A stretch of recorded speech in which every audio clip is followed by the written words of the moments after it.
não se importa. Não tem Você autoriza a gente começar a gravar. Então, a partir de agora está gravando, depois esse vídeo vai para o YouTube. Então, gostaria de fazer então a apresentação da professora Gisele. Professora Gisele André Batista Canuto, ela é professora adjunto A, nível 2, Departamento de Química Analítica da Universidade Federal da Bahia. É credenciada na pós-graduação da Federal da Bahia, no curso de Química. Ela tem mestrado, doutorado em ciência. Ela possui pós-doutorado, mestrado, doutorado e tudo pelo IQ-USP, né? Realizou o doutorado de sanduíche em Madrid. É legal, então você é minha conterrânea de sanduíche. Possui graduação pela UEL, como ela já falou para a gente, tem experiência em métodos e tratamento de dados aplicados a análises metabolômicas, envolvendo o uso de técnicas de separação acopladas à espectrometria de massas. Trabalha com desenvolvimento e validação de métodos de analítico de separação também, então ela trabalha um pouco com cromatografia gasosa e eletroforese capilar.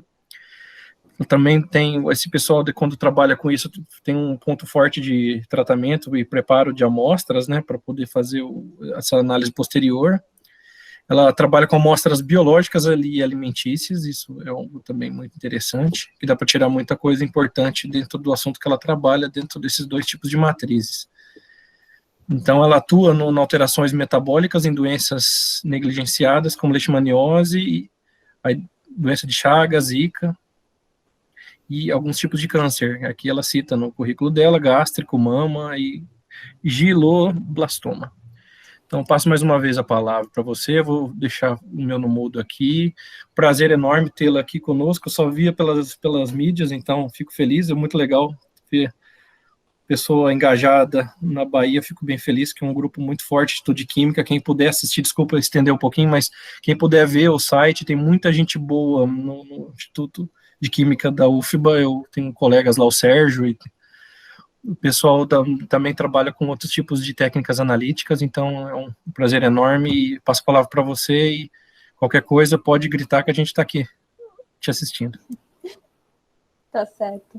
Bruno, muito obrigada pelas palavras, pela apresentação. Antes, eu vou começar a apresentar aqui, aí vocês me dão um alô, que eu estou só com uma tela hoje, como eu comentei. Se vocês puderem me dar um alô, vocês estão vendo aqui minha tela cheia. Abriu, sim. Sim. Certo, beleza, então. Muito obrigada pela apresentação, pelo bate-papo gostoso aqui no começo. Agradeço imensamente o convite, agradeço ao Paulo, né, que entrou em contato comigo primeiramente, ao Bruno, muito feliz de estar aqui hoje, conhecendo vocês, vendo um pouquinho, né, a gente está nessa situação tão complicada aí da pandemia, de distanciamento, as atividades aí paradas ou em parcial, né. E para mim é realmente muito gratificante poder participar de eventos como esse, poder divulgar um pouquinho do nosso trabalho aqui, né? Vim comentar com vocês o que eu venho fazendo ao longo da minha carreira, né? Então, eu sei que é um pouco diferente, o programa aqui é de ciências de materiais, né? Então, é um tópico completamente fora da caixinha, o que também é bem interessante, abre um pouco a nossa cabeça, assim, trazer uma coisa nova, uma coisa diferente. Então, espero que vocês aproveitem, fiquem à vontade ao final para fazer as perguntas, estou à disposição aqui. Então, eu gostaria de falar um pouquinho com vocês sobre metabolômica, né, e o que a gente vem estudando mais especificamente na área de doenças infecciosas. Antes de começar a falar da metabolômica propriamente, eu queria falar um pouquinho de onde eu venho. O Bruno já fez minha apresentação, mas eu estou atualmente aqui como professora no Departamento de Química Analítica, como o Bruno bem colocou, um departamento, né, uma instituição bem forte. Aqui nós temos professores bem renomados na área, né, professor Sérgio, que ele citou, é nosso pró-reitor de pesquisa aqui na UFBA também.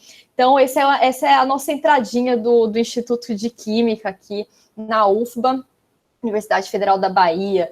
Para quem não conhece, a UFBA ela fica bem pertinho da praia, né? O campus no qual o Instituto de Química está situado é o campus de Ondina. Então, aí é um nome meio conhecido, né? Mesmo quem nunca veio na Bahia já ouviu falar do circuito Barra-Ondina, né? Do Salvador, do Carnaval de Salvador, né? Eu até destaquei aqui em vermelhinho a rota do circuito Barra-Ondina, que começa lá no Farol, os trios elétricos, enfim, toda aquela pipoca do carnaval, né? E esse Monumento às Gordinhas, ele termina, ele chega bem ali na rua que dá na universidade, né? A universidade, ela acaba pegando aqui mais ou menos toda essa área aqui. Então, se eu, né, não me engano, o campus de Ondina é o maior campus da UFBA, né? A gente tem umas distribuições aqui de campus por Salvador, mas Ondina é o maior deles, né? E a gente fica bem aqui no Instituto de Química. Então, quando tem o carnaval, imaginei vocês, a gente acaba tendo uma semana aí de descanso, vamos dizer assim, né? Porque a região aqui, ela fica bem agitada, bem comprometida com as festas, né? Esperamos em breve voltar essa realidade aí também, voltar essa baderna gostosa, né, do carnaval que é tão conhecido aqui, né, na Bahia, em Salvador, enfim.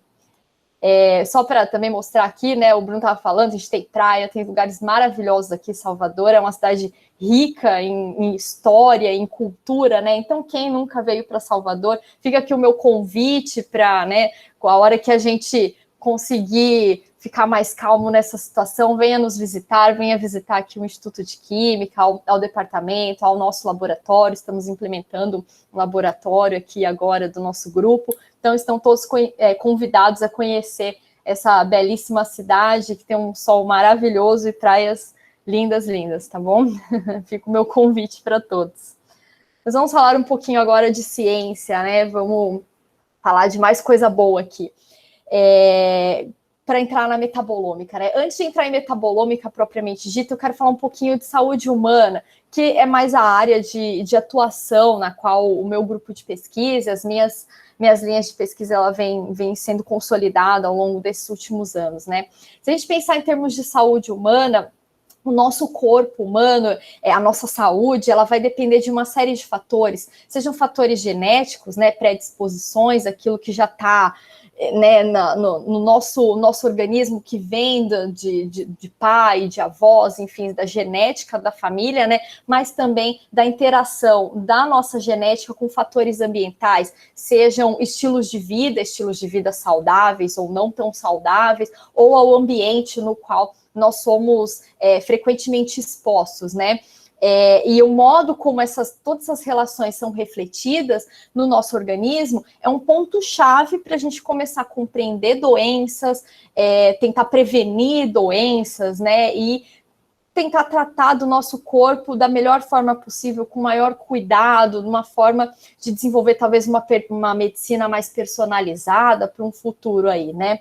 Mas como é que a gente compreende todas essas relações no organismo? Através do estudo da biologia de sistemas, né? Que envolve o completo estudo do funcionamento celular dos organismos. E isso é feito através da cascata ômica, que a gente chama, que vem desde a genômica, né, no qual a gente estuda as alterações genéticas produzidas nos organismos, né, passando para os transcritos, né, RNA, transcriptômica, estudo de proteínas pela proteômica, e finalmente o ponto final dessa cascata, né, o estudo dos metabólitos, né, pela metabolômica. Então, a biologia de sistema, ela é a forma completa de se entender o funcionamento celular de um organismo biológico, né?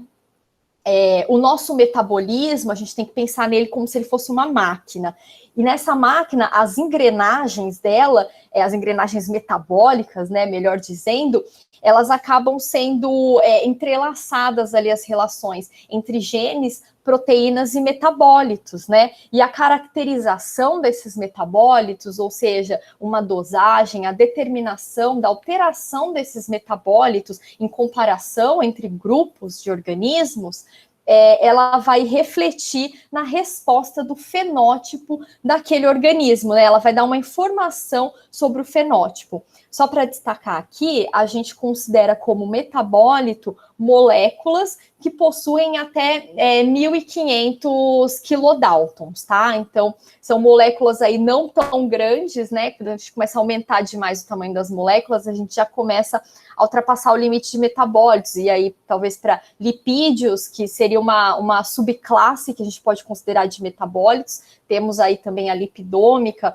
que é uma outra ômica que foca no estudo de lipídios, né? Que ela é complementar à metabolômica, tá? Ou então aí a gente já começa a aumentar demais a molécula e formar as nossas grandes moléculas proteínas, né? Então, os metabólitos, eles são menorzinhos, mais restritos aqui, tá? E como é que funciona essa metabolômica?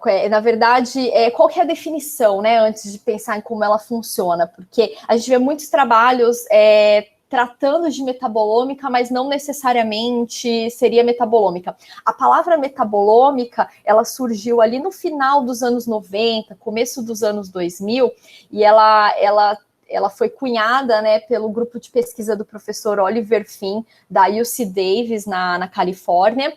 E apesar de a gente encontrar na literatura aí uma série de definições e que às vezes não batem muito, acabam se chocando, tem algumas diferencinhas, o que a gente chega à conclusão, no geral, é que a metabolômica em si, ela é uma análise comparativa de minimamente 2 grupos, por exemplo, um grupo teste e um grupo controle, na qual a gente está buscando alterações metabólicas, né, ou seja, os metabólitos que são produzidos ou alterados naquele organismo, após uma intervenção externa. Essa intervenção externa, ela pode ser um fator ambiental, ela pode ser um fator genético associado àquele grupo, àquela classe de indivíduos, né, caracterizada como um grupo, ou então a gente pode pensar aí numa doença, né, caracterizando um grupo de estudo, ou uma intervenção farmacêutica, por exemplo, tá? Então, esses são mais ou menos os grupos de estudo da metabolômica. E o ideal é a gente sempre tratar isso frente a um grupo controle, né, que é o nosso grupo de referência ali, para comparar com aquele grupo que sofreu a intervenção, ou que tem uma alteração importante que deve ser estudada. E a metabolômica, ela pode ser conduzida basicamente de duas maneiras, né? O que a gente encontra na literatura como metabolômica on-target, ou metabolômica global, ou não direcionada, que é a metabolômica, que eu gosto de brincar, que é a metabolômica às cegas, né? A gente não sabe muito bem o que está procurando, então a gente não compreende ainda de forma muito incisiva aquele organismo biológico, então a gente vai tentar buscar nas diversas rotas metabólicas quem são os metabólitos que, né, estão associados àquela condição que está sendo estudada. Então, no geral, nesse tipo de metabolômica, a gente acaba fazendo um tratamento de amostra mais brando, sem muita seleção de metabólitos, e a análise ela é feita de maneira a identificar esse metabólito ou semi-quantificar esse metabólito. Então, a gente não faz uma análise, posso dizer assim, uma analítica tradicional, né, construindo curvas de calibração, quantificando as espécies em termos de suas concentrações molares, por exemplo, né, porque a gente está buscando a maior quantidade de metabólitos possíveis alteradas dentro de um organismo complexo, tá? Por isso que ela é essa global. Nós estamos buscando o que é que está sendo responsável por aquela caracterização do grupo diferenciado ali frente ao controle. Quando a gente está investigando já um organismo no qual a gente já conhece muito bem, ou você quer confirmar algum tipo de alteração, aí a gente pode partir para a outra abordagem da metabolômica, que é a target, ou abordagem alvo, ou também chamada de direcionada, na qual a gente seleciona uma pequena classe de metabólitos ou uma rota metabólica específica e vai estudar aquelas espécies. Então, aqui, assim, nós teremos um tratamento de amostra mais forte, né, mais seletivo, para caracterizarmos apenas aquelas espécies de interesse. A gente já sabe o que está buscando. E, no geral, esses métodos envolvem tanto análises semi-quantitativas como quantitativas. Aqui sim a gente vai buscar padrões analíticos, você vai investir na compra dessas moléculas, dessas substâncias, né? Então, construir curvas de calibração e determinar a concentração efetiva aí dessas espécies, né? Elas são abordagens complementares. A target, eu poderia dizer para vocês que já seria mais um final de trabalho, né? Um grande projeto, um grande trabalho, no qual você tem um conhecimento muito grande daquele organismo e você sabe o que está buscando. Enquanto a untarget, a gente ainda está às cegas, não sabe muito bem o que tá buscando ali, né? Independente do tipo de abordagem, a target ou a untarget, o que a metabolômica ela traz de importante para a gente é que ela pode nos ajudar a desvendar ou descrever o status de um sistema biológico complexo, né?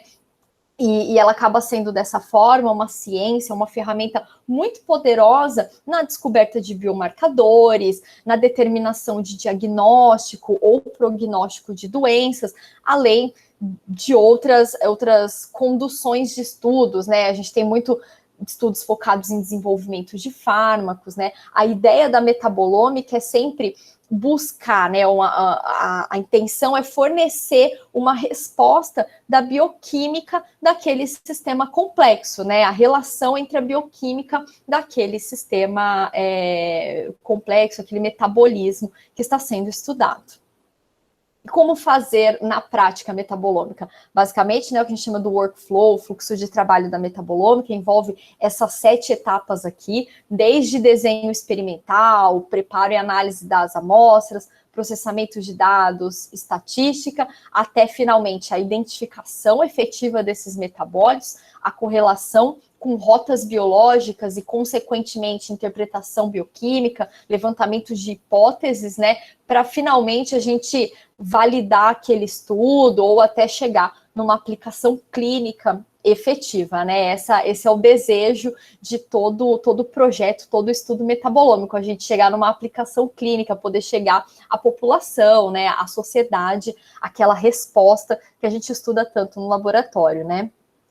A química em si, ela tem um papel muito importante dentro da metabolômica, e eu destaco para vocês esses 5 pontos aqui que estão, né, mais evidentes no meu slide, no qual a química ela é ciência fundamental, é ciência-chave no desenvolvimento dos trabalhos de metabolômica, porque ela envolve justamente um planejamento experimental, e aqui eu puxo bem para o meu lado mesmo da química analítica, porque é bem um trabalho de química analítica pensar em questões de amostragem, questões de evitar degradação dessas espécies, pensar que a gente não quer ter reações enzimáticas ocorrendo, né, enquanto nós estamos coletando e processando essas amostras até a análise. Então, são questões importantes que nós temos que levar em consideração no estudo, planejar e executar com bastante cuidado, com bastante cautela, né, para que a gente não obtenha dados que não representem a verdade, né, a veracidade daquele sistema biológico que está sendo estudado. Por fim, a gente tem aqui preparo e análise dessa amostra. Obviamente, essas etapas elas estão bem atreladas, né? Porque o preparo vai depender da técnica analítica que você está utilizando, né? O que aquele instrumento aceita como tipo de solvente no qual sua amostra vai estar dissolvida, vai estar ressuspendida, enfim. E a abordagem metabolômica também. Se ela é um target, como eu já comentei com vocês, o nosso preparo é mais brando, sem muita seleção. Se ela for target, eu preciso pensar num preparo mais seletivo, né? Um clean-up maior dessa minha amostra, tá? Idealmente, a gente deveria usar aí diversas técnicas analíticas para caracterizar o metaboloma desses organismos. O metaboloma, ele é o conjunto de todos os metabólitos, tá? Enquanto que a metabolômica é a avaliação comparativa entre os grupos, né? Se a gente for pensar especificamente em untarget, quanto maior a quantidade de técnicas analíticas que nós utilizarmos, mais completo vai ser o nosso estudo, porque diferentes técnicas analíticas, elas acessam diferentes porções do metaboloma, que a gente chama, né? Diferentes classes químicas. Então, isso tudo complementa, ajuda a gente a mapear melhor essas rotas metabólicas aqui, tá?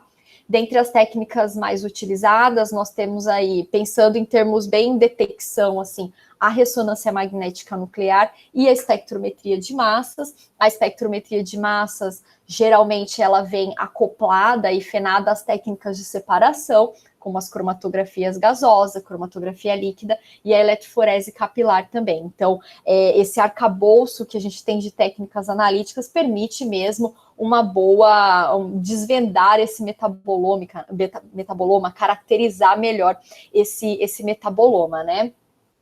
Imaginem vocês, essas técnicas, aí vão pensar o MS, né, o espectrometria de massa, produz ali uma quantidade absurda de sinais analíticos, né, de relações massa-carga em diferentes tempos. Então, a gente tem uma quantidade muito grande de dados, e esses dados, eles devem ser, então, processados por ferramentas dedicadas, específicas para softwares, né, para metabolômica. Então, a gente tem aí um monte de software pago, software de acesso livre, que vão olhar todos esses dados em conjuntos, vão alinhar esses dados, vão remover ruídos, enfim, detectar quem são esses picos presentes nessas amostras e trazer isso para a gente de uma forma mais simples, através de uma tabela 2D, uma tabelinha de Excel mesmo, na qual aí é algo mais palpável de se trabalhar.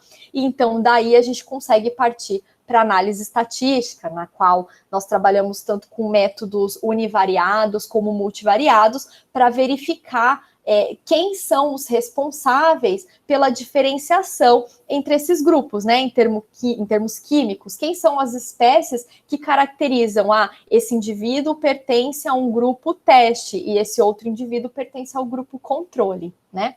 Então, desse resultado da análise estatística, nós partimos, por fim, ali, a identificação dos metabólitos. Esse é um dos grandes desafios da metabolômica hoje, né? Porque a gente sabe que para identificar com bastante acurácia uma espécie química, a gente precisa de instrumentos bastante robustos e que performam, que tem uma performance aí em termos de trabalhar com MSMS, né, fragmentação de moléculas, a gente precisa ter padrões analíticos para confirmação dessas espécies, e tem sido um desafio não só em termos de instrumentação, mas em termos de caracterização dessas espécies mesmo, da gente ter disponível padrões analíticos, né, para serem adquiridos, e então comparados, confrontados.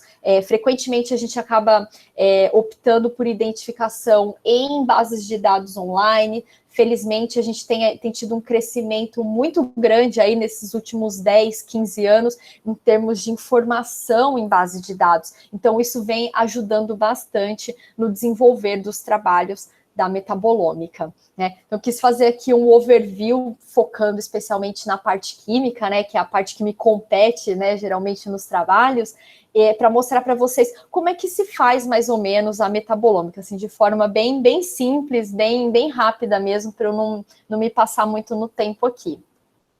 E a gente pode ver com tudo isso, apesar da química ter um papel crucial, como eu falei, né, uma ciência fundamental, a metabolômica ela acaba sendo uma área ali multidisciplinar, cujas aplicações aqui, como demonstrado na figura, estão em diversas áreas do conhecimento. A gente pode pensar em saúde humana, né, a gente consegue avaliar quase todo o corpo humano pela metabolômica, né, pelos diferentes biofluidos que nós produzimos, né, as diferentes doenças, enfim, que se tem para serem estudadas, né? A gente pode ir para a saúde animal, partir um pouco para a parte de ambiental, agricultura, alimentos, nutrição, né?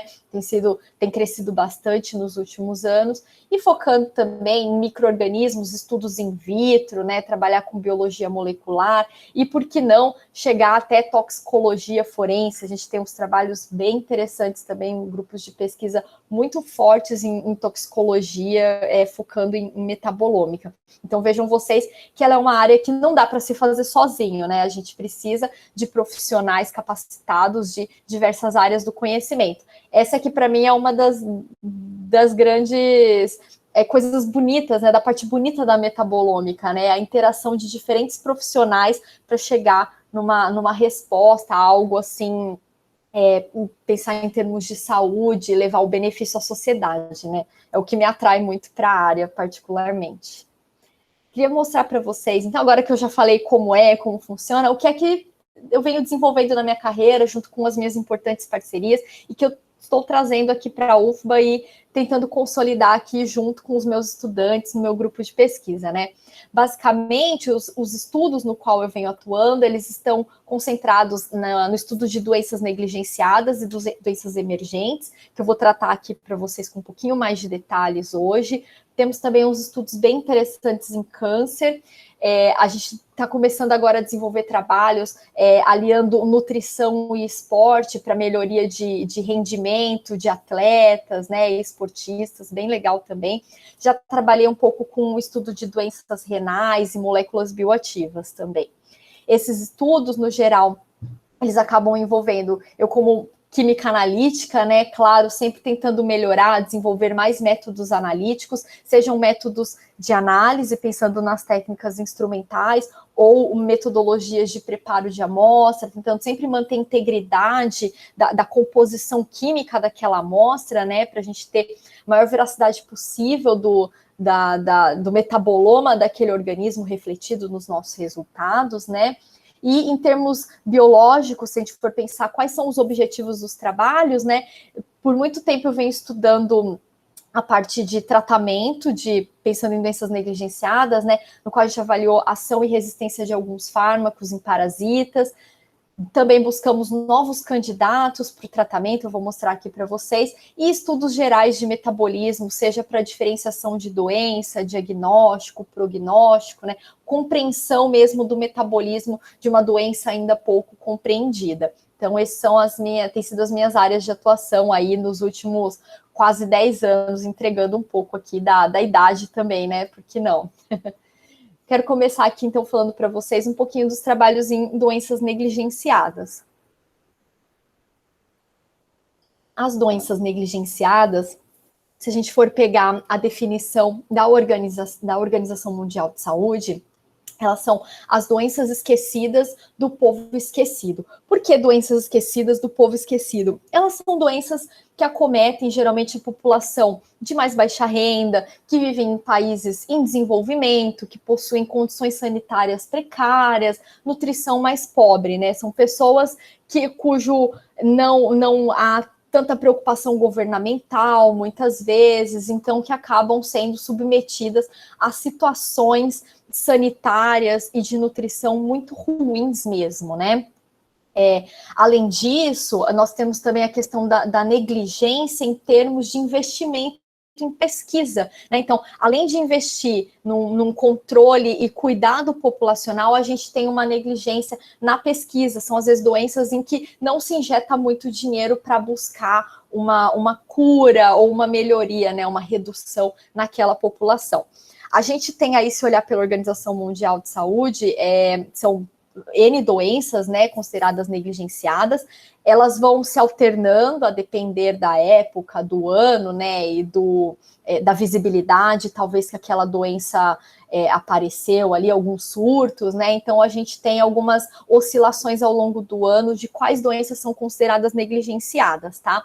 A AIDS, a malária e a tuberculose já foram consideradas negligenciadas, e apesar delas se encaixarem aqui, às vezes, né, nesse perfil de população acometida, elas não são consideradas mais negligenciadas porque tem-se muito investimento para estudo e também campanhas de conscientização da população, né? A gente conhece, às vezes, dependendo da doença, tem vacina, enfim. Então, elas acabam saindo dessa classificação de negligenciada, tá? No Brasil, a gente tem aqui um último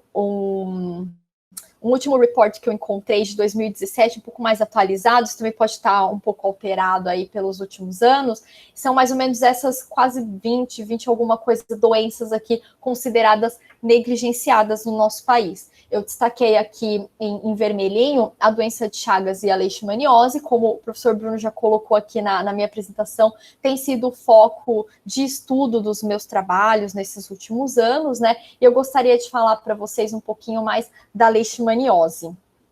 A leishmaniose é uma doença parasitária causada por esse parasita aqui, ó, do gênero Leishmania. Existem mais de 20 espécies de Leishmania no mundo, e essas diferentes espécies, elas podem causar a doença se manifestando em basicamente 3 formas clínicas no ser humano. A leishmaniose cutânea, na qual a gente vê algumas ulcerações nos membros superiores e inferiores. A leishmaniose mucocutânea, no qual a gente vê algumas ulcerações aqui na região da mucosa que pega nariz e boca, né, causando algumas desfigurações faciais bem severas. E a leishmaniose visceral, que é a forma mais grave da doença, né, que acomete alguns órgãos, né, como o fígado, baço, e se ela não for tratada em tempo e adequadamente, a leishmaniose visceral, ela é fatal, tá? A leishmaniose, ela é, então, né, uma doença negligenciada e ela tem um grande problema, ela acaba carecendo de tratamento, né? A gente tem diferentes espécies, a depender da espécie, vai reagir de forma diferente ao fármaco, né?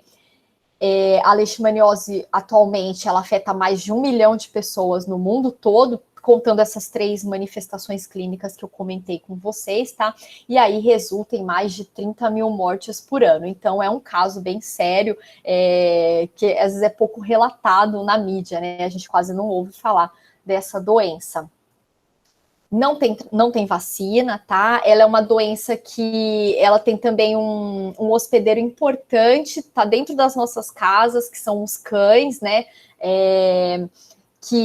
O mosquito, ele pica, o mosquito infectado, né? Ele vai picar o cãozinho, esse cãozinho vai ser um reservatório da doença, e aí um outro mosquito vem e pica o cão, e esse mosquito se infecta e pica o ser humano. Então, o cão em si, ele não transmite a doença. Se ele morder um ser humano, ele não vai transmitir nem nada. Vem da picada do mosquito mesmo. Mas ele é um importante reservatório porque ele está dentro das casas das pessoas, né? Então, também tem que ter um cuidado aos animais de estimação, né? Por conta dessa doença. Não tem vacina nem para humano, nem para animais, apesar de que tem sido estudado, tem um grupo muito forte na UFMG, que vem estudando aí vacinas, eles têm avançado bastante nessa área, especialmente vacinas para os animais, né? Então já seria um avanço muito importante aí, a gente, né, tentar eliminar a infecção nesse importante reservatório, né, urbano, tá? Mas para o ser humano ainda não existe uma vacina. Tratamento que a gente encontra são com base em antimoniais pentavalentes, anfotericina C e miltefosina. Um grande problema desses tratamentos, além de um custo elevado, né, eles são extremamente caros, eles são também muito tóxicos, eles acabam causando efeitos colaterais extremamente severos, assim, semelhantes à quimioterapia, se a gente for fazer um paralelo ao câncer, né? E muitas vezes esses tratamentos, a exceção da miltefosina, que é uma droga de via oral, os demais são intravenosos. Então, geralmente, o paciente deve ir ao hospital, ele tem que ficar hospitalizado por um longo período, né? Então, se a gente pensar numa população mais carente, com difícil acesso ao hospital, né? Então, essas pessoas, às vezes, elas começam o tratamento e acabam interrompendo no meio, não tem como dar continuidade a esse tratamento e também, em função dos efeitos colaterais, acabam largando, e aí isso acaba gerando um problema seríssimo de resistência parasitária. Aquele parasita que vinha sendo tratado, de repente, esse tratamento descontinuado acaba gerando um parasita resistente àquele fármaco estudado. Então, aí isso é um grande problema, porque a gente começa a fazer circular, né, uma cepa resistente, e os tratamentos frequentemente utilizados já não funcionam mais. Então, com base em tudo isso, a gente quis estudar um pouquinho sobre né, esse parasita, tentar entender um pouco melhor esses tratamentos, né? O primeiro trabalho que eu destaco aqui, do qual eu tive o prazer de participar, e esse foi enquanto eu estive no meu doutorado de sanduíche, lá no Centro de Metabolômica e Bioanálise, lá em Madrid, na Espanha, o CEMBio. O primeiro trabalho, ele foi, na verdade, mais um foco analítico ainda do que a metabolômica, para entender. A metabolômica era o nosso, como posso dizer, o nosso objeto de estudo ali, né? Mas a primeira etapa desse trabalho foi avaliar uma nova interface entre acoplamento eletroforese capilar e espectrometria de massas. Para quem não está familiarizado com a eletroforese capilar, ela é uma técnica de separação, assim como as cromatografias líquida e gasosa, com um mecanismo de separação ligeiramente diferente do que as técnicas cromatográficas, né? Pela eletroforese, a gente tem a migração diferenciada né, são espécies carregadas que são separadas por ação de um campo elétrico, tá? Então ela é diferente, não é um mecanismo de eluição ou diferença de ponto de ebulição, como a gente vê na cromatografia líquida e gasosa, respectivamente. Então aqui nós fomos estudar, avaliar, na verdade, essa nova interface para esse acoplamento. O acoplamento CMS, ele não é um acoplamento tão simples, tão consolidado quanto as cromatografias com a espectrometria de massas, justamente porque a eletroforese capilar, a separação é conduzida num capilar, né, que tem dimensões da ordem de micrômetros. Então, a gente tem uma quantidade em volume de eluente, né, desse sistema de separação muito pequena, da ordem de nanolitros. Então, na hora desse eluente sair da eletroforese e entrar para o massas, essa entrada não é tão simples, né? Geralmente a gente precisa acoplar um sistema com um líquido auxiliar, tá? Que vai acabar diluindo os nossos analíticos, então a gente perde um pouco na detecção ali em sensibilidade, né? Porque você está diluindo muito as espécies que foram separadas. Então, para tentar reduzir esses problemas de diluição e tentar melhorar essa conexão CMS, foi desenvolvido o sistema que a empresa chamou de CSIMS, né? Que é na verdade, aqui eu mostro melhor para vocês, ele na época era um protótipo de capilar, cuja ponta desse capilar, ela era toda porosa e ela tinha ainda um líquido condutor aqui que ajudava a fechar o sistema elétrico aqui no acoplamento CMS. E com esse sistema e essa ponta porosa, a gente conseguiu uma concentração do que era eluído do sistema de separação até entrar no massas. Então, com essa concentração de solvente ali, né, de líquido, a gente conseguia uma melhor ionização, uma melhor formação de spray na ponta do capilar ali, na entrada do massas, na fonte de ionização por eletrospray. Então, a gente conseguia melhor formação de spray, consequentemente melhor ionização das espécies para serem determinadas no massas. Então a gente foi avaliar esse protótipo. Na época, isso lá 2011, 12, vários laboratórios na Europa e nos Estados Unidos, eles receberam esses protótipos para fazer testes e eram versões demo, né? Então a gente ia avaliar isso. E o estudo que foi selecionado para avaliar essa interface foi o da leishmaniose, né? Então, como é que funcionava esse estudo? A nossa ideia era avaliar a ação e resistência de algum fármaco. Então, esse era o fármaco, o antimonial ali, pentavalente, que a gente estava estudando. Então, nós tínhamos 3 grupos de estudo. Esses aqui são os eletroferogramas dos diferentes grupos estudados. Esse aqui em cima em preto é o nosso grupo controle, ou seja, é o parasita crescido, né, em cultura sem nenhuma ação de fármaco, e também era um parasita selvagem, ali, controle, sem resistência ao fármaco. Esse segundo em vermelhinho era o parasita tratado, com uma certa concentração do fármaco, aqui o antimônio, e por fim, o parasita resistente, né? Já vinha sendo cultivado em laboratório, já criou resistência àquele fármaco. Então, nós avaliamos esses 3 grupos.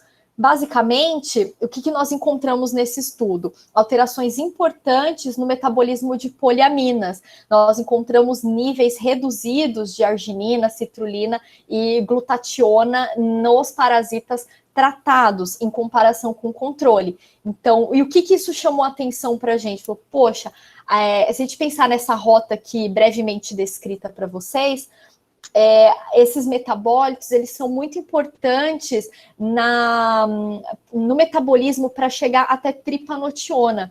Tripanotiona é um metabólito crucial, assim, é um metabólito de manutenção de vida e crescimento desse tipo de parasita. Então a gente falou assim, poxa, esse fármaco ele está agindo aqui numa área importante do metabolismo que não leva a tripanotiona. Então, muito provavelmente a ação dele se dá por essa via, por isso que o parasita morre ao ser tratado com esse fármaco, né? Então, essa foi uma hipótese levantada. Por que apenas uma hipótese? Esse foi um estudo inicial, né? Era um estudo piloto, a gente tinha poucas amostras e apenas uma técnica de análise. Então, a gente pensou, bom, isso é um resultado interessante, mas que precisa ser melhor investigado. E daí a gente partiu para um segundo estudo de metabolômica em fluxo, que eu já vou explicar o que é isso para vocês, né? Para comprovar essa hipótese de que o metabolismo de arginina, e que a arginina ela era um metabólito chave no estudo desse fármaco aqui para esses parasitas de Leishmania infantum, que eu acabei não comentando, né? Era essa espécie de Leishmania. Nesse outro estudo, ele foi, na verdade, um estudo de validação biológica com metabolômica em fluxo. Validação biológica por quê? Porque nós repetimos todas as análises, desde o começo, os parasitas foram crescidos do zero, é um novo experimento, tá? Nós incluímos mais plataformas de análise, então nós estávamos aqui com um estudo em multiplataforma, com a cromatografia gasosa, a cromatografia líquida e a eletroforese capilar, as três acopladas ao massas, então a gente conseguiu aqui ampliar a nossa gama de classes químicas, né, que poderíamos acessar aqui para esse estudo.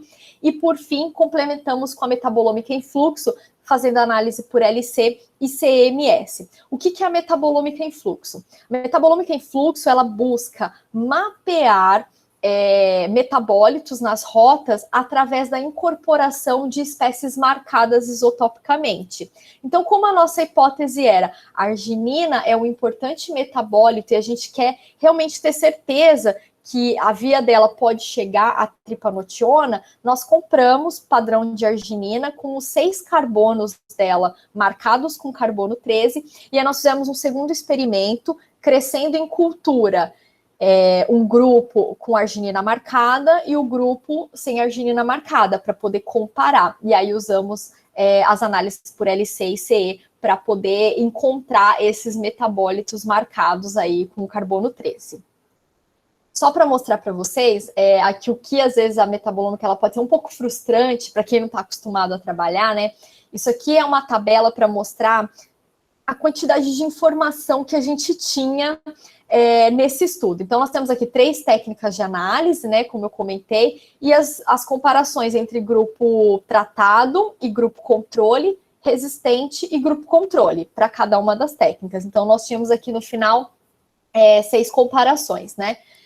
Só para mostrar para vocês, o que a gente chama de feature seriam os sinais analíticos, né, as relações massa-carga em determinado tempo.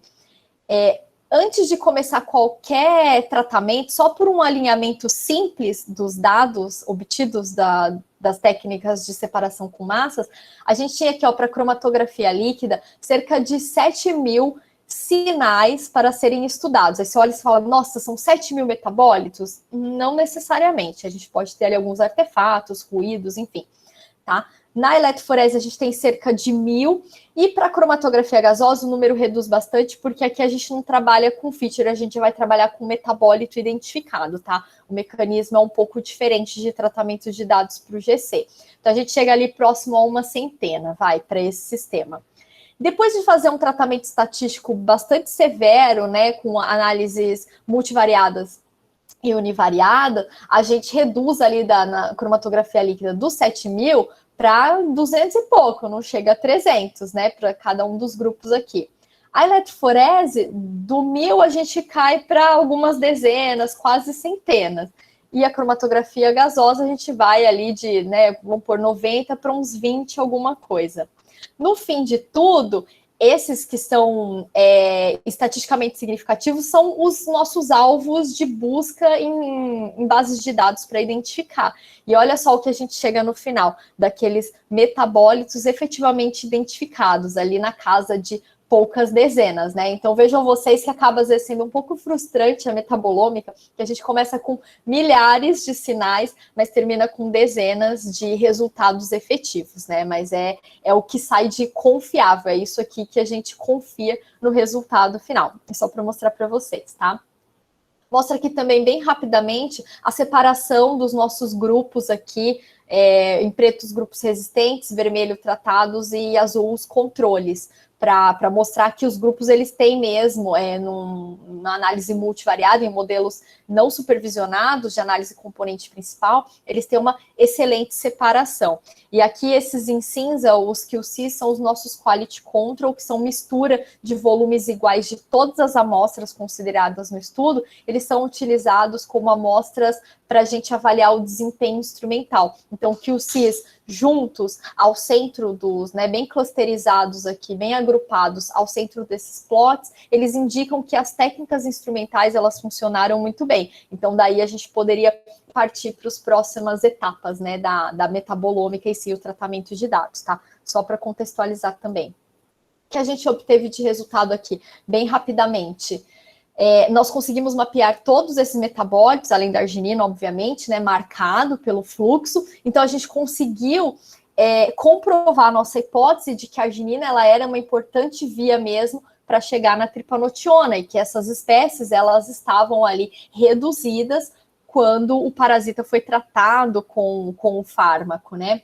Além desses resultados em termos do fluxo, nós também encontramos importantes variações de metabólitos que alteravam a composição da membrana plasmática ali do parasita, né? O que facilitaria ou dificultaria a incorporação da droga, do fármaco, nesse parasita, né? A depender da resistência ou sensibilidade dele. Então, foram resultados muito importantes que validaram o nosso primeiro estudo e ainda comprovaram a nossa hipótese de compreender como é que esse fármaco age, como que ele também tornou-se resistente do ponto de vista de metabolismo, né? Ainda pensando na leishmaniose, nessa doença, bom, já que a gente tem um monte de fármaco que é resistente, vamos tentar buscar algo novo, né? Algo alternativo para o tratamento desse parasita. Então, esse aqui que foi efetivamente o tema da minha tese de doutorado, né? Depois que eu voltei da Espanha, aqui no Brasil, desenvolvi lá no Instituto de Química da USP um trabalho não apenas em metabolômica para entender o mecanismo de ação de um candidato, mas também desenvolvimentos analíticos importantes, né? Nós trabalhamos com análises por cromatografia gasosa e cromatografia líquida, com coluna em fase reversa, né? Então, aqui nós fizemos três tipos de desenvolvimento analítico nesse workflow. O primeiro era como essas células seriam obtidas, né? Como elas seriam cultivadas, consequentemente, como seria interrompida a atividade enzimática, que a gente chama de quenching metabolômica, tá? Então, nós avaliamos todas essas condições, metodologias e quantidades de célula a ser utilizada. Seguido da metodologia de extração, não necessariamente um método de extração vai funcionar para as duas técnicas, já que elas analisam, né, elas detectam compostos com características físico-químicas diferentes, e de fato foi o que nós vimos. Foram desenvolvidos aqui estudos com planejamento fatorial, análise por superfície de resposta, né, um trabalho bem quimiométrico para chegar na melhor composição de solvente extrator para esses parasitas, esses promastigotas. E, por fim, como o GCMS é uma técnica que avalia substâncias químicas voláteis nas temperaturas de trabalho dela, nós otimizamos também o método de derivatização desses analitos, porque não existe um consenso na literatura de uma metodologia ideal, depende-se muito também da sua matriz biológica, né, da composição dessa matriz. Então, nós avaliamos também por metodologias quimiométricas, né, várias condições para chegar na melhor derivatização, a mais efetiva, com o menor tempo possível. Então, nós partimos de um método que levava aí quase 20 horas para um método de pouco mais de 2, 3 horas para todo o processo, né? Então, a gente conseguiu reduzir bastante o tempo e aumentar a frequência analítica. Por que frequência analítica é importante para metabolômica? Porque, às vezes, a gente tem uma quantidade muito grande de amostra, né? Centenas de amostras. Então, se você tem um método com uma boa frequência analítica, você vai obter seus resultados mais rapidamente, né? Obviamente. Bom, depois desses desenvolvimentos todos, nós aplicamos essa metodologia, esse workflow, no estudo, então, da Leishmania infantum também, que é uma das que, né, tem maior quantidade aqui no Brasil e que causa a leishmaniose visceral, né, a mais grave da doença. Em parceria com o Instituto Butantan, o Adolfo Lutz e a Unifesp e o FABC, nós estudamos essa molécula aqui, né, esse dímero de fenilpropanoide isolado de planta, que dava uma boa atividade, né, contra o parasita. E aí nós tínhamos, então, 2 grupos de parasita, os controles e os tratados com o metildeidrodiogenol. Essas, então, foram avaliadas pelos 2 instrumentos e, basicamente, o que nós encontramos foi ali um mecanismo multitarget, né, desse novo candidato, né? Só para mostrar para vocês, essa é a distribuição das classes de metabólitos que nós encontramos com essas duas plataformas, que foi muito importante, foram informações complementares.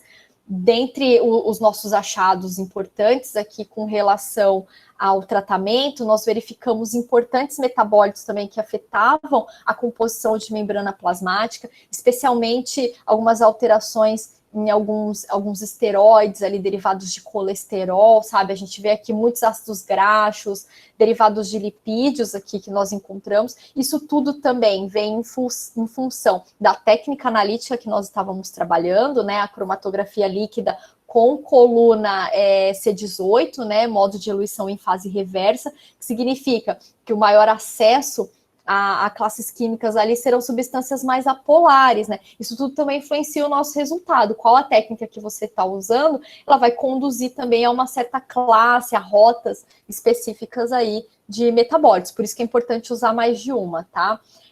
Associada aos resultados desse metabolismo mais apolar, nós encontramos também metabolismo de alguns aminoácidos, alguns ácidos orgânicos importantes que estão associados com fontes de carbono e energias muito importantes para a manutenção da vida celular, e essas fontes foram comprometidas com o tratamento a esse novo candidato. Então, se for um estudo também preliminar, inicial, que depois o pessoal da UFABC, do IAL, continuaram estudando esse fármaco, avaliando outras ações no parasita, né, mais estudos toxicológicos, para tentar levar esse fármaco aí num futuro, espero que não muito distante, né, para uma medicação mesmo, para isso ser incorporado como um tratamento mais frequente aí para a leishmaniose visceral, tá? Então a metabolômica ela ajuda nisso também, ela ajuda a entender um pouquinho do metabolismo para a descoberta de novos fármacos. É claro que, né, precisa ser ainda de muito estudo clínico, muitas outras etapas para isso chegar finalmente à sociedade, mas é uma primeira etapa bem importante de descoberta.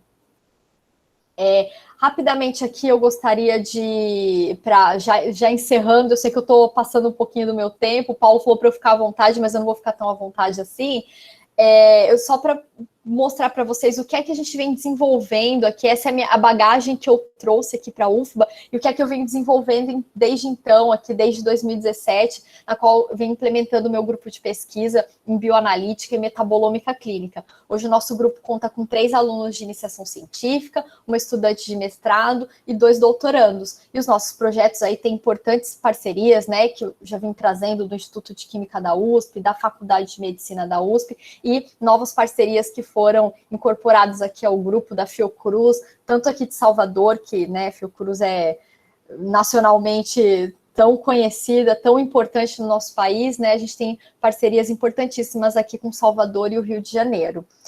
Dentro dessa parceria com a Fiocruz, a gente vem estudando as doenças emergentes. Vou explicar rapidamente para vocês. São doenças que são um problema de saúde novo, e que tem altas incidências aí nos últimos anos, alguns surtos localizados, né? Dentre essas doenças, a gente pode até classificar a AIDS, que por um tempo ela ficou uma doença mais quietinha, e aí nos últimos anos ela retornou, né? Então ela emergiu, na verdade ela quase reemergiu, né? A gente pode dizer. A gente tem o Ebola também, que frequentemente a gente vê uns surtos ali localizados, né? Uma doença tão fatal, né, com altas taxas de mortalidade aí, né, infelizmente. E essas doenças emergentes, como eu já comentei, elas às vezes acabam reemergindo, né, são aquelas velhas conhecidas que estavam controladas, mas elas retornam. Um caso clássico de doença reemergente é a dengue, né, a gente tem aí os surtos pontuais, praticamente anuais, né, na época de muita chuva, nas diferentes cidades aí no nosso país. A dengue ela já foi por um tempo negligenciada, mas a depender do ano, da situação e das ações governamentais, ela sai um pouquinho ali de negligenciada, mas a gente pode classificar ela facilmente como uma doença reemergente, porque infelizmente temos surtos frequentes dessa doença, né? Uma doença emergente e que foi destaque no Brasil e no mundo todo aí há cerca de 5, 6 anos atrás, foi o Zika vírus, né? Infelizmente, essa doença ela acabou nós tivemos um surto muito sério aqui no Brasil, mais especificamente aqui na região Nordeste, né, o estado de Pernambuco, aqui a Bahia também teve inúmeros casos, né? E essa doença ela acabou sendo associada, depois de muitos estudos aí por especialistas, aos casos de microcefalias de bebês cujas mães foram infectadas com o vírus no primeiro trimestre da gravidez. Além dessa má formação congênita, o Zika vírus, ele também causa outras complicações neurológicas que vem sendo estudada ainda por especialistas, não está completamente elucidado, né, esse tipo de complicação. Nos adultos, foi associado a algumas infecções nos olhos, casos de conjuntivite, né? Além de casos mais severos e fatais, levando, né, à morte ali por falência de múltiplos órgãos. Então, essa é uma doença que ela teve uma repercussão muito grande ali em 2015, uma comoção mundial no nosso país, né? Se a gente faz um paralelo hoje com a situação que nós estamos vivendo com o coronavírus, né? Que o mundo todo está nessa corrida. Claro que o coronavírus tem uma proporção completamente diferente, obviamente, né? E é mais complicado de ser controlado do que o Zika, mas a gente vê também que essas outras doenças, o Zika vírus, dengue, chikungunya, que são da mesma classe ali, são doenças transmitidas pelo mesmo mosquito, né, o Aedes aegypti, elas acabaram sendo, assim como outras doenças, deixadas de lado, né? Hoje o foco vem tanto no coronavírus que a gente acaba esquecendo um pouco das outras doenças que também acometem aí a população mundial e causam danos severos, irreversíveis à nossa população, né? Então a gente vem estudando aí o Zika vírus, tá? Estima-se que ela entrou no Brasil em 2013, vinda da África, e dados do ano passado, 2019, diz que ela já atingiu, assim, pessoas em 87 países no mundo. Então, vejo que ela acabou, uma doença que se espalhou também aí, né? Como eu falei, é mais fácil de ser controlado, obviamente, do que o coronavírus, mas é uma doença tão importante quanto também, que precisa de uma continuidade de estudo. A gente não pode esquecer aquilo que já não é mais surto hoje, porque amanhã ele pode, infelizmente, vir a ser um novo surto, né? A gente, às vezes, tem uma memória curta, né? Infelizmente, né? É natural no mundo, parece. Esse trabalho de Zika vírus, ele é o tema de trabalho de mestrado da minha estudante, a Stephanie. Esse trabalho também vem sendo desenvolvido junto com a importantíssima parceria aqui com a Tayane, minha estudante de iniciação científica de farmácia aqui da UFBA. Então, o que as meninas avaliaram aqui? Nós conseguimos amostras de soro sanguíneo de bebês, né, nascidos naquela época ali de 2015, tá? Cujas mães foram diagnosticadas com Zika, e alguns desses bebês têm a microcefalia, né? Então, nesse estudo, nós temos 3 grupos: os grupos controles, que são bebês saudáveis, sem microcefalia e sem Zika; um grupo de bebês com diagnóstico positivo para Zika, mas que não possuem a microcefalia, eles têm o tamanho da cabeça normal, né? Não tem a condição neurológica ali congênita, né? E os grupos com a condição congênita, que são positivos para Zika e também possuem a microcefalia. As meninas avaliaram essas amostras por análise on-target em cromatografia gasosa acoplada a massas. Também nós temos uma importante parceria com a UFMG, que tratou esses dados com ferramentas de machine learning para enriquecer ainda mais esses estudos, né? Esses resultados, eles ainda são preliminares, nós estamos com um manuscrito em preparação, mas só para vocês entenderem mais ou menos como é que funciona. Felizmente, a gente obteve esses dados antes da paralisação, né, devido à pandemia, então as meninas vieram aí trabalhando nesse ano em cima desses dados. Mas só para mostrar para vocês o que é que a gente quer entender aqui, né? Então, nós temos os 3 grupos que claramente já mostram diferenças em termos de metabolismo, né, através desses modelos multivariados supervisionados aqui, e a nossa ideia é avaliar o que é que a doença traz de forma total para esses grupos, né? Tanto quando a gente pensa num grupo controle frente ao bebê com Zika e microcefalia, né? A condição da infecção e da consequência dela, que é a microcefalia, o que é que traz de diferença em termos de metabolismo. A gente quer entender também o porquê que alguns bebês têm Zika, mas não desenvolvem a microcefalia, né? Ou não chegam nessa condição de microcefalia, enquanto outros têm. Então, avaliar por que se dá essa condição de microcefalia, e por fim, compreender também apenas a infecção, né, o grupo controle frente ao grupo apenas com Zika sem microcefalia. Então, essas são as 3 vertentes que nós estamos buscando entender nesse trabalho. Eu falei, ainda é um trabalho em curso, né? Os meus colaboradores importantíssimos da Fiocruz estão aí debruçados nas tabelas, nos metabólitos alterados, mas basicamente por uma análise de enriquecimento de pathways, né, de rotas metabólicas. O que nós observamos? Algumas alterações importantes em vias fundamentais de metabolismo, né, como a via glicolítica e gluconeogênese, né? Para casos de microcefalia, nós observamos importantes reduções nos níveis de carboidrato da composição do soro desses bebês. Pensando apenas em termos de infecção, importantes diminuições nos níveis de ácido graxo, e para infecção também ainda reduções nos níveis de aminoácidos. Então agora nós estamos aí lendo, não se tem muita coisa na literatura ainda com Zika. A gente está tentando correlacionar com outras doenças, com a dengue, que a gente tem mais estudos aí, chikungunya também, que são condições aí parecidas, né, em termos metabólicos. Então, tentando desvendar, tentando explicar um pouquinho, levantar alguma hipótese do porquê a gente observa essas diferenças para microcefalia, em termos de infecção e em termos total, né, do bebê que possui a infecção e a microcefalia também. Então, esse é um trabalho ainda em progresso, que estamos aí debruçados nele, tá? Só para fechar aqui, o que eu gostaria que vocês saíssem daqui, a mensagem que vocês levem de hoje, né? Que a metabolômica, ela é uma área multidisciplinar, como eu mostrei aqui, a gente consegue trabalhar com profissionais de diversas áreas do conhecimento, e que a química, eu puxo sempre para o meu lado, claro, ela é fundamental, porque a obtenção de dados, né, os dados que a gente estuda, ele vem de metodologias e ferramentas de química, né, a serem estudadas. Então, ela acaba sendo uma ciência central mesmo nos estudos de metabolômica. O que o futuro nos reserva para essa área, né? Acho que a metabolômica por si só, muitas vezes, ela não responde às respostas desses organismos tão complexos, né? Esses organismos biológicos. Então, é crucial, é muito importante a integração da metabolômica com as outras ciências ômicas, né? As demais da cascata ômica que eu falei para vocês no comecinho. Então, tentando ajudar, tentando a gente a compreender melhor a ação das doenças, a ação do mundo externo em alguma condição, né?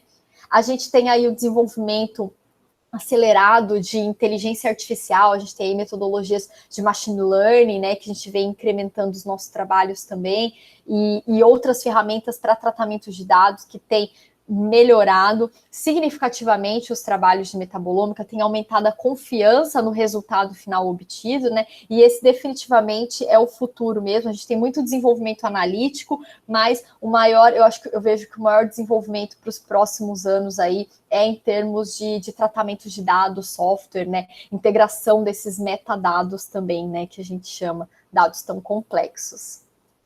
Eu gostaria de agradecer, aqui eu trouxe diversos trabalhos cujas parcerias foram fundamentais, e sem elas esses trabalhos não teriam ocorrido, né? Tanto os professores lá do Instituto de Química da USP, que foram os meus mentores, né? As professoras que me ensinaram muito do que sei hoje, os parceiros também do Instituto Butantan, o pessoal da Faculdade de Farmácia também, que nos ajudou nas análises, instrumentação, o pessoal da Unifesp, da UFABC, o professor João Lago, na época, ele estava na Unifesp, hoje ele está na UFABC, né? Por isso que eu coloco as duas universidades. O pessoal de Madrid, que foi onde eu comecei efetivamente com metabolômica, foi onde eu aprendi tudo, né? Quase tudo, não. Uma boa parte de metabolômica, é claro, a gente vem aprimorando ao longo dos tempos, as coisas vão mudando muito, a gente tem que se atualizar, né?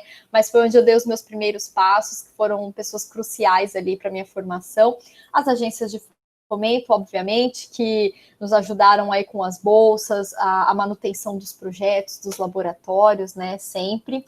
E eu agradeço aqui também ao meu grupo de pesquisa, né, aos meus estudantes. Não pude falar do trabalho de todos ainda, estamos com alguns trabalhos bem preliminares ainda. Infelizmente, a pandemia acabou suspendendo as nossas atividades aí, as coisas não foram tão adiante como gostaríamos, mas agradeço também aos meus colaboradores cruciais da Fiocruz e aqui da UFBA também, que sem eles também nós não conseguiríamos levar adiante esses trabalhos. E por fim, agradeço a todos vocês aqui, peço desculpas aqui, ficou 1 hora falando, estou olhando toda hora o meu relógio aqui, mas espero que vocês tenham gostado, estou aqui disponível para perguntas, eu deixo o meu e-mail, quem quiser me contactar, trocar experiências, trocar alguma ideia, fazer algum tipo de pergunta, colaboração, nosso grupo tá aí sempre aberto. O Bruno já falou aqui do Instagram, né, do grupo, a gente tenta fazer um pouquinho de divulgação científica aí, então quem quiser acompanhar um pouquinho a gente está convidado, a gente fechamos aí, tem umas 2 semanas mais ou menos, nós fechamos um curso de metabolômica dado junto com o grupo de pesquisa no qual eu fiz parte lá na USP, foi um super curso, maravilhoso, foi o primeiro curso online, aí a gente abriu para o país todo, tivemos que restringir as inscrições, porque ele deu um boom de inscrições e a plataforma não suportava tanto, mas a gente viu que foi um sucesso, essa é a primeira edição, a gente pretende aí para os próximos anos, meses, fazer novas edições, novas oportunidades para poder discutir um pouco de metabolômica, ensinar um pouquinho do que a gente sabe, né, e aí, então, estamos sempre divulgando oportunidades. Gente, é isso. Muito obrigada. Mais uma vez, obrigada pelo convite e estou à disposição. Obrigada. Obrigado pela excelente palestra. Dá para ver que você gosta realmente do assunto, é legal ver pessoas que gostam do assunto, apaixonadas pelo assunto, assim, eu acho que dá um peso bem interessante numa palestra, eu fico bem contente de ver. Eu me empolgo. Não, mas é legal, eu acho fantástico isso, que quando a gente faz o que gosta, a gente se empolga, eu acho que isso que é o válido e isso que incentiva os alunos, né, eu sempre falo para meus alunos, quando perdeu o tesão por isso, pelo que a gente faz, a gente aí desanima, aí vira uma coisa monótona, aí, não é aí deixa de fazer o que gosta e não fica chato, né, então, muito legal de ver, fico feliz de ver gente, assim, muito, muito bonita a palestra, muito esclarecedora no vários assuntos, na parte de eu não entendia nada, eu entendi bastante coisa de metabolômica hoje, sempre leio muito pouco, eu leio e não consegui entender, a sua parte da introdutória ficou bem esclarecedora, muito legal. Paulo, vamos abrir pergunta? Eu tenho algumas aqui, mas acho que é legal, tem bastante pergunta do... Tem bastante. Primeiramente, parabéns, professor, pela apresentação, pela palestra. Também, como o Bruno também não sabia quase nada de metabolômica, muito esclarecedor e muito bacana de sua área. Interdisciplinaridade é que a gente busca sempre. Essa é uma área que, com certeza, tem links com várias outras áreas. Muito bacana. Alguma coisa, Bruno? Não, acho que vamos passar para o pessoal, depois, se sobrar tempo, eu pergunto. Beleza. Tem uma pergunta da Thaís Souza. Ela pergunta se um processo de identificar o metabólito e aplicação no tratamento, em média, leva quanto tempo? Essa é uma pergunta difícil de precisar, assim, né? Porque depende muito da técnica que a gente está trabalhando, da quantidade de amostra que você tem. Eu nunca consigo pensar só na identificação, eu penso num processo como um todo. Depois que eu obtive o dado do instrumento, eu vou processar esse dado. Então, eu já penso no processamento, estatística e identificação. A gente sempre brincava lá na USP que a metabolômica, para quem gosta de bancada, às vezes ela é um pouco frustrante também, porque você fica ali 2 semanas, 1 mês na bancada, e aí você vai ficar, sei lá, 6 meses, 1 ano no computador. Então, é mais ou menos assim, depende muito da quantidade de dado que você tem, né? Então, a gente tem que processar ele, leva um tempo, estatística. E a identificação, ela acaba sendo a parte mais complicada ali, porque ela não é tão automatizada muitas vezes, a gente tem que ir em base de dados, então você tem que entender se aquilo faz sentido para o seu organismo, se aquilo faz sentido para a sua técnica de análise, né? E aí, depois de fazer uma primeira que a gente chama de anotação, na verdade, que é uma identificação tentativa, aí a gente, se possível, volta para o instrumento para ir lá fazer uma análise MS-MS, vai fragmentar, aí... Então, ele é um processo, ele é bem demorado, mas eu não consigo te dizer um tempo, assim, mas um dos mais longos seria a identificação, com certeza.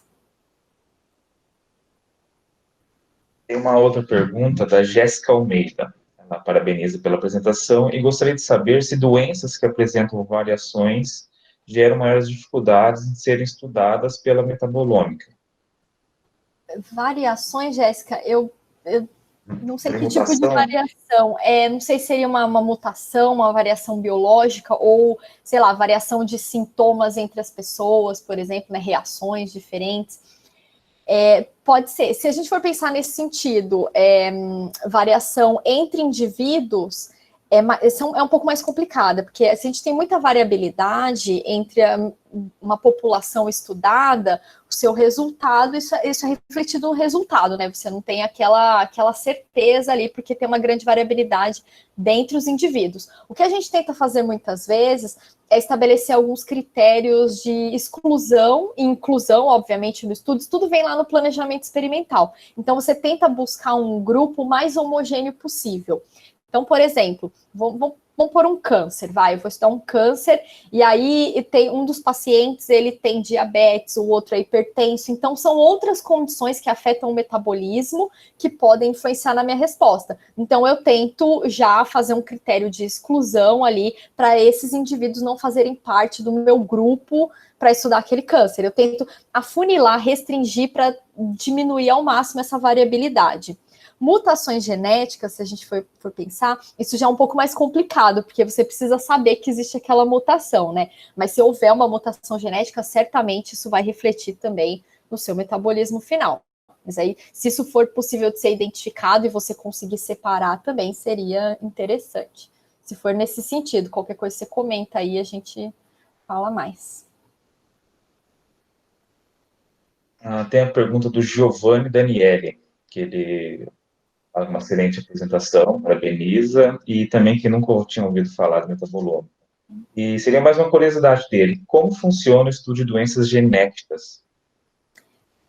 Da mesma forma, você tem que classificar, né, que tipo de doença genética que você está estudando. Como eu já falei na pergunta anterior, você tem que tentar criar um grupo mais homogêneo possível para você obter uma resposta específica para aquela condição.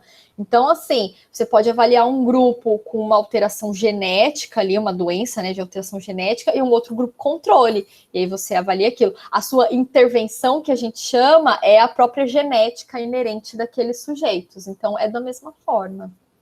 Não sei se eu expliquei bem. Sim. Tem uma pergunta da Camila Valença. Ela parabeniza também pela apresentação, bastante esclarecedora. E quais os softwares para o tratamento de dados que você mais indicaria quando utilizado o GCMS? Em termos de software para extração de dados, eu vou, por exemplo, comentar que o software que eu mais utilizo é um software livre, que é o XMS. Eu acho que ele é o software mais usado hoje em dia para metabolômica. Ele tem tanto a forma online como a forma manual, né, offline. A gente trabalha em R e tal. Ele é bem legal. Ele não serve não só para GC, ele serve para LC, CE também. Ele é bem versátil, né, para essas técnicas de separação com massas. Mas existem os softwares dos próprios vendedores dos instrumentos, cada vendedor tem o seu, né, aí é licenciado, enfim, você compra junto com o instrumento. E são softwares que basicamente fazem a mesma coisa. Eles vão extrair a informação analítica, que são as relações massa-carga, o tempo de retenção, a intensidade ou a área daquele pico. Eles vão alinhar esses dados, eles vão usar ferramentas de filtro para a gente remover ruído, remover artefatos e tal. Então, eles funcionam mais ou menos da mesma forma. Uma pergunta do Gabriel Busato. Parabeniza pela apresentação também, e gostaria de saber se é possível, futuramente, erradicar alguma das doenças negligenciadas com o desenvolvimento do machine learning e da pesquisa na área. Gabriel, eu adoraria dizer que sim, mas assim, eu preciso ser realista também, né? Não é ser otimista, a gente tem que ser realista. Infelizmente, eu acho muito difícil, né? A gente tenta dar uma contribuição aí, a gente tentar melhorar o entendimento dessas doenças. Infelizmente, acho que esse ano, no final do ano passado, esse ano trouxe isso para a gente, que cada vez mais vão aparecer novas doenças, né? E se elas serão negligenciadas ou não, aí vai depender de como é que isso afeta a população e o interesse do governo disso, né? Mas É difícil, viu? É complicado. E um estudo desse por si só erradicar uma doença é praticamente impossível, né? Porque a gente precisa de outras ações para tratar disso, para cuidar disso. Mas eu adoraria olhar para você e falar, claro que vai, mas infelizmente pouco provável. Difícil demais. Muito. Muito. Tem a pergunta da Jéssica Camargo, ela parabeniza também pela apresentação e quer saber mais com relação ao custo médio dos metabólitos padrões, né, quando são feitas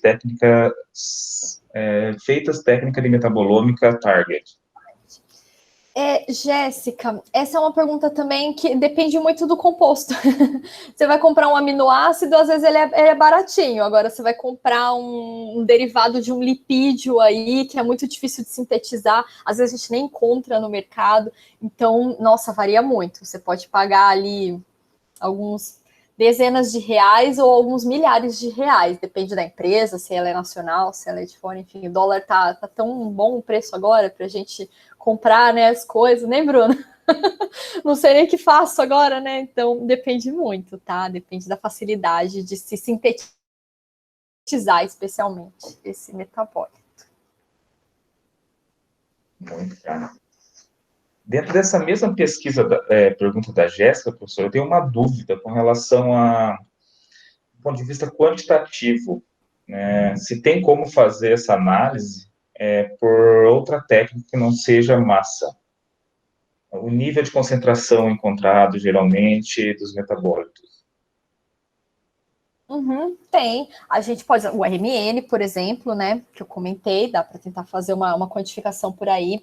Tem alguns trabalhos mais antigos que o pessoal usava até essas técnicas de separação com um detector UV-Vis, por exemplo, né, já é algo mais barato, mais acessível, né, tem mais laboratórios. Só que aí é você tem que ter certeza que a sua amostra teve um cleanup muito eficiente, que aquele pico que você tem ali, ele é só daquela espécie. Então, assim, a sua certeza não é tão grande, né, quanto um massas, por exemplo. Sua confiabilidade no massas é bem maior do que um UV-Vis. Mas, em teoria, se pode fazer sim. Entendi. Que bem mas geralmente é muito composto. difícil se encontrar. Eu nunca vi, basicamente, pensar por essas outras alternativas aqui. Infelizmente, fazer metabolômica não é muito barato, né? Vocês viram aí. E o Massas também tem as diferenças dos analisadores, né? A gente tem que começar com um TOF, que é caro. Aí você quer fragmentar, então eu preciso de um QTOF. Eu quero ter uma quantificação melhor, eu vou ter um triplo quadrupolo. E aí a coisa já começa a ampliar, né? Não é tão simples assim. Isso é importante as parcerias, as centrais analíticas, enfim. A gente corre atrás disso, acho que é o futuro das universidades aí, são centrais analíticas e parcerias, né? Eu vejo, Paulo, por exemplo, o exemplo que ela está dando, a gente precisa sempre de um MEV, só que eles precisam de uma frequência maior do equipamento, mas o equipamento de custo é mais ou menos o preço do MEV. Perto de 1 milhão, mais ou menos. Exatamente. Problema, assim, Ou mais, a diferença é que, se chegar nos mais complexos, chega quase 2 milhões o massas, né? O MEV também, se pegar um de alta resolução, aí você vai para um TEM, também chega perto de 2 milhões, mas não varia muito. A diferença nossa é que a gente faz tudo e aí caracteriza, né?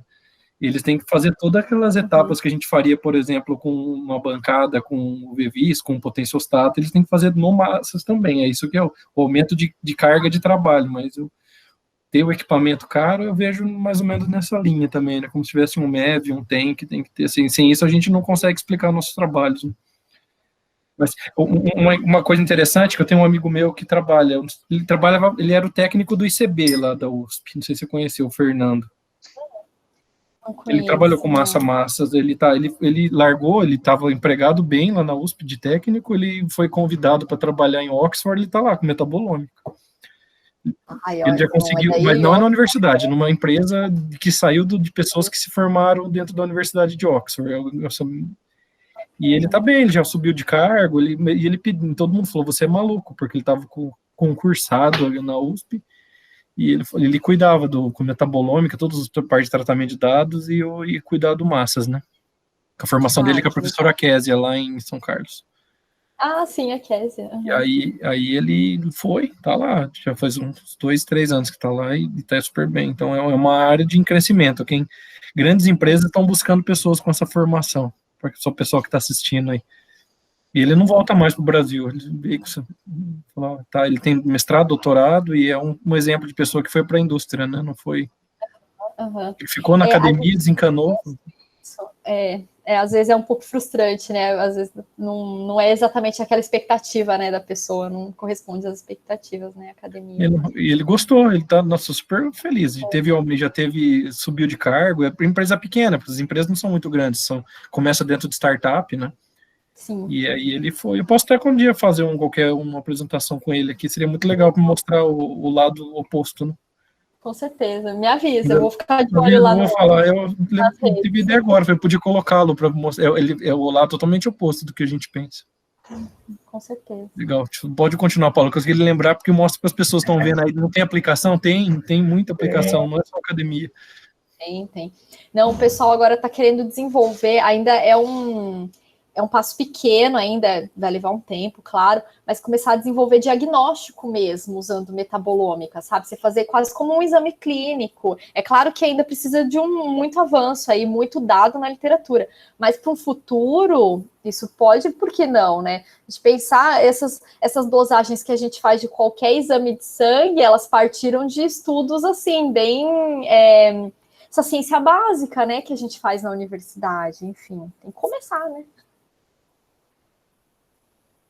Sim. Tem uma pergunta da Camila Medeiros, professora. Ela parabeniza também, achou incrível a sua palestra quanto ao curso de fundamentos. E gostaria de saber se há diferença nos databases de GCE, CG Massa, LC Massa e ESI Massa, ou se posso relacionar todos aqueles que me dão resposta massa-carga. Camila, tem sim, tem bastante diferença. Primeiro que tudo depende a primeira coisa a gente tem que pensar que tipo de massas que é, né? Geralmente no GC a gente tem uma fonte de ionização que é por impacto de elétrons, enquanto que se a gente for pensar no LC, é essa mesma que você colocou aqui, o SI, né, que é o electrospray. Então, só a fonte de ionização, ela já vai introduzir a molécula para ser analisada, para ser lida, né, vamos colocar assim, detectada no massas, de forma diferente. Então, o mesmo MZ que a gente vê para uma análise de GCMS não é o mesmo MZ do LCMS, por exemplo, né.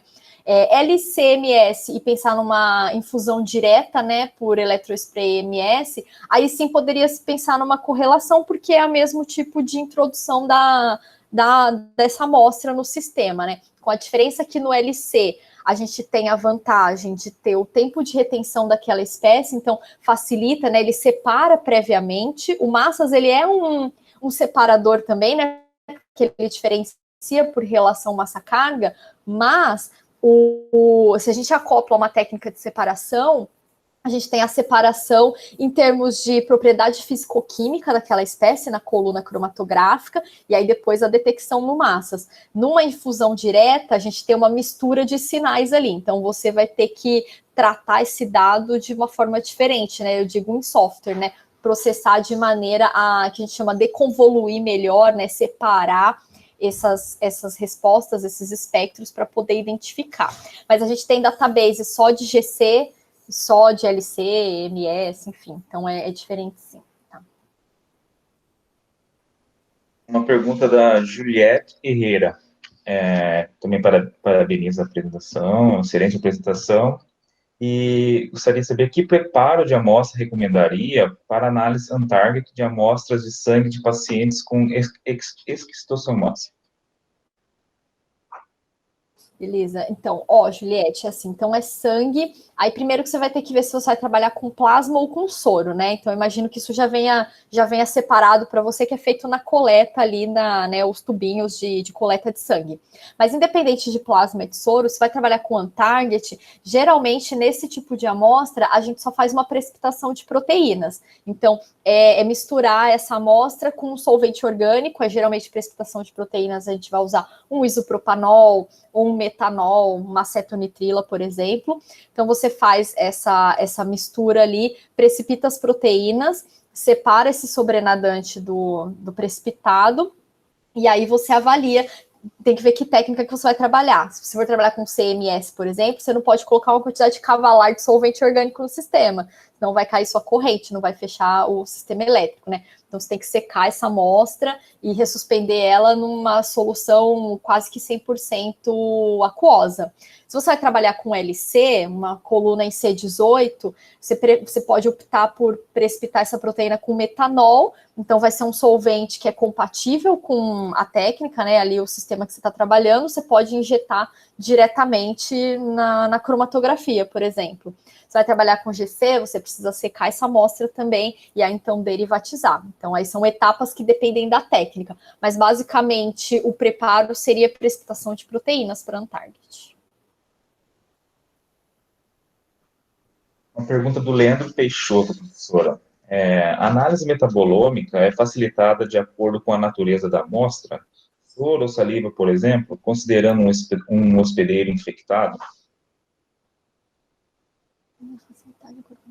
Olha, facilitada de acordo com a natureza, sinceramente, Leandro, é claro que tem amostras que são mais complexas para a gente manusear, né, fazer o preparo e tudo, mas não sei se te dizer se é facilitada, tá? Agora, se você for pensar aqui, tá, um hospedeiro, tá, acho que eu entendi melhor agora a sua pergunta vendo o finalzinho, soro ou saliva de um hospedeiro infectado. Depende do que é que você quer avaliar também, qual que é o seu objetivo, entendeu? Por exemplo, uma amostra de saliva é mais fácil de ser coletada, mas ela também tem uma grande variabilidade, porque tem a influência do que esse hospedeiro está se alimentando, por exemplo, né? Eu não sei que tipo de hospedeiro, se é um mamífero, por exemplo, aqui que você está falando. Geralmente, a amostra de soro, plasma, né, o sangue, ele é uma amostra muito boa, porque ela reflete o metabolismo instantâneo. Então, muitos estudos acabam optando por esse tipo de amostra por refletir o metabolismo instantâneo. Agora, aí depende, você quer avaliar em termos de, por exemplo, talvez uma microbiota, alguma coisa assim, a saliva é um biofluido importante. Você quer ver um metabolismo mais final, de excreção, você vai partir para a urina, por exemplo. Então, tem essas particularidades, depende do objetivo do seu estudo.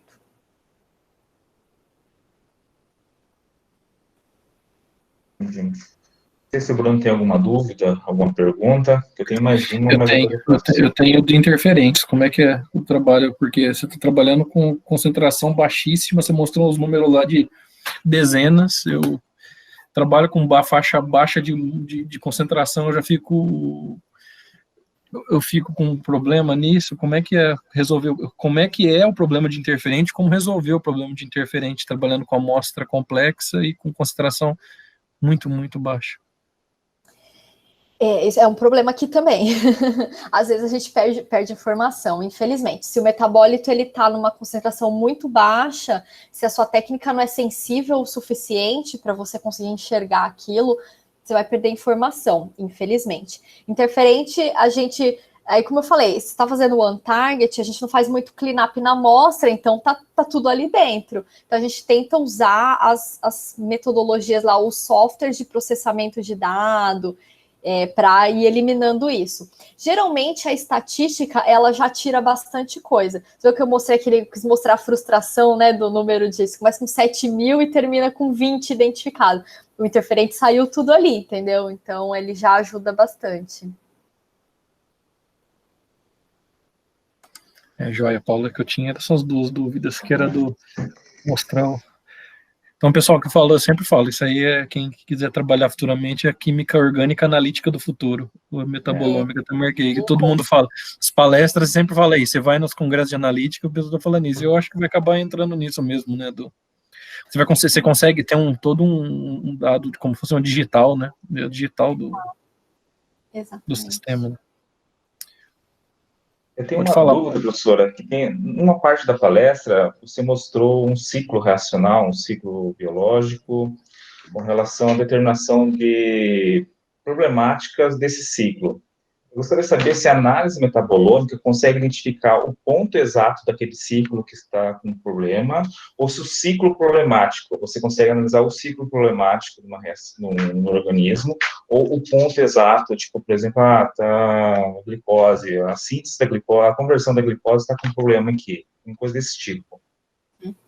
o que a gente identifica no final é o metabólito. Então, eu tenho a glicose, por exemplo, é o meu metabólito alterado. Então, a gente vai lá e busca nas rotas onde é que a glicose atua. Um problema de metabolismo é que o mesmo metabólito atua em um monte de rotas. Tem as bases de dados, eu sempre brinco com os alunos, até falei no curso lá que a gente deu e tudo, que é um buraco negro, porque você entra lá e você não sai mais, e você começa a clicar de uma rota para outra e você começa a viajar na coisa ali, porque o metabolismo é tão complexo que o mesmo metabólito atua em várias frentes ali. Então, assim, você pode estudar um único ciclo, eu quero estudar, sei lá, o ciclo do ácido cítrico. Então, você pode fazer um target disso, por exemplo. Então, você vai focar naqueles metabólitos que estão envolvidos no ciclo do ácido cítrico. Tá? É claro que às vezes eu não tenho essa formação bioquímica, tudo que eu sei é muito que eu aprendi com os professores, os meus colaboradores, né? Mas muitas vezes você chega lá para um bioquímico, enfim, né, um biólogo, chega para ele e fala assim: olha, eu encontrei esse metabólito e eu vi que ele tem a ver com tal coisa. E a pessoa, não, calma aí, mas antes disso ele tem um papel muito mais importante no metabolismo, que é para, né, nesse sentido. Então, assim, esse conhecimento deles também é fundamental para a gente não viajar na maionese ali, né? Não ficar devaneando no metabolismo. Então, tem que pensar o que também é mais propício de acontecer, o que é metabolismo básico, primário, né? Nas células, enfim, nas funções, e essa compreensão. Mas o que a gente identifica é o metabólito. E aí você vai tentar compreender o que é que ele está fazendo ali, o que é que ele pode estar fazendo ali. O legal de ter mais de uma técnica, como eu falei, é que às vezes você encontra um metabólito de uma rota aqui e o outro da outra ali e o outro da outra ali. E aí você consegue ir mapeando e você consegue entender a coisa melhor. Você fala, isso aqui tem mais um sentido, assim.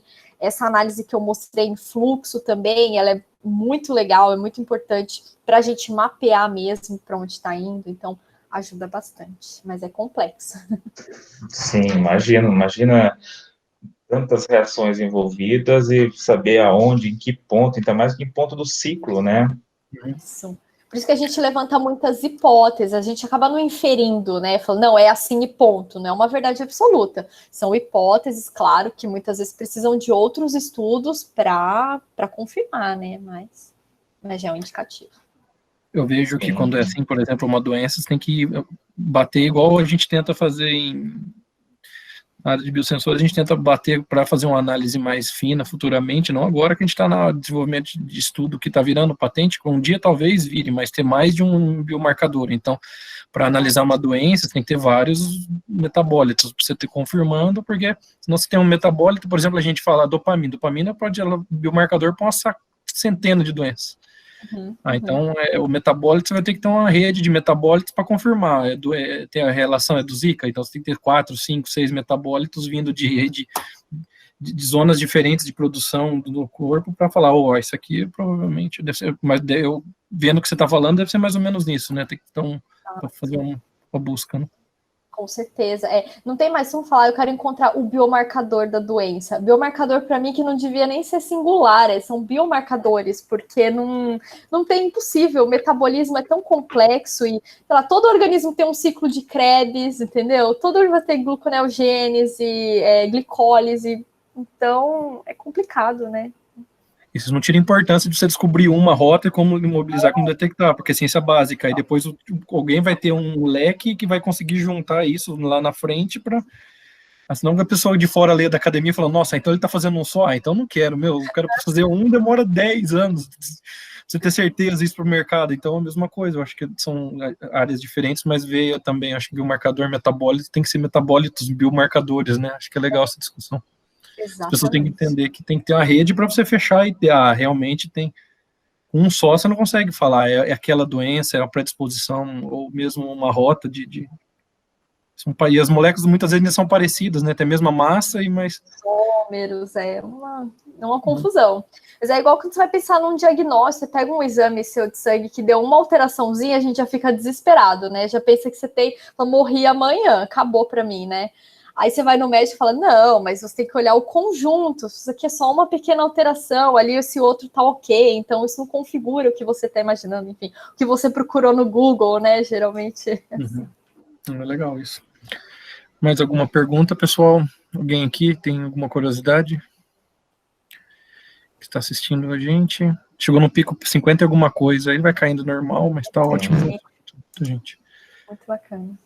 Mais alguém, Paulo? Queria fazer mais algum comentário? Não seria essas duas que fiz, mas bacana. Legal. Então, acho que vamos encerrar. Agradecer mais uma vez a disponibilidade de uma sexta de manhã. Tá conosco aqui, Gisele, todo mundo, a gente chegou bastante gente, a audiência. Agradeço a disponibilidade e agradeço a excelente palestra. Eu que agradeço o convite, agradeço a audiência aqui, agradeço todas as perguntas aqui, perguntas bem interessantes, muitas curiosidades. Eu fico feliz de ver o pessoal empolgado aqui também fazendo perguntas. Muito obrigada. Todos que me parabenizaram aqui também, muito obrigada mesmo. E a vocês pelo convite, por me receber aqui. Muito bom, muito obrigada. Eu agradeço. Obrigado, o pessoal está agradecendo. Obrigado a vocês. Sem vocês não tem muita graça, né? Eu falei, audiência baixa não é legal. Seminário, audiência alta dá muito mais interessante. Então, bom descanso para todos. Vou encerrar aqui então a gravação.